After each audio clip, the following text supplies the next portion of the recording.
ভূতের গল্প। শেষ ট্রেনের যাত্রা। রাত তখন প্রায় 12টা বাজে।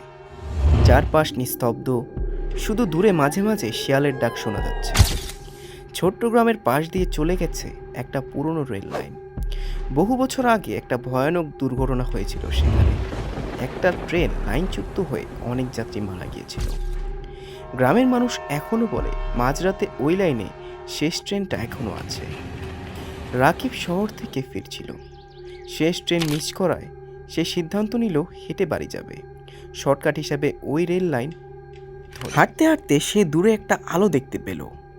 একটা ট্রেন আসছে। রাকিব তো পুরোই অবাক হয়ে গেল। কি ব্যাপার, এই লাইনের ট্রেন তো আজকের মতো সব চলে গেছে, তো এই ট্রেনটা কোত্থেকে আসলো? ট্রেনটা ধীরে ধীরে রাকিবের কাছে আসছে, কিন্তু কোনো শব্দ নেই। না চাকার শব্দ, না কোনো হুইসেল। ট্রেন থামলো ঠিক রাকিবের সামনে। দরজাগুলো নিচ থেকেই খুলে গেল। ভেতর থেকে ঠান্ডা কুয়াশা বের হতে লাগলো। একটা কাঁপা গলায় কেউ বলল, উঠে এসো, আমরা অপেক্ষায় আছি। রাকিবের শরীর কাঁপতে লাগলো, কিন্তু যেন কেউ তাকে টানছে। সে অজান্তেই ট্রেনে উঠে পড়ল। ভিতরে ঢুকতেই সে দেখল সব যাত্রী বসে আছে চুপচাপ।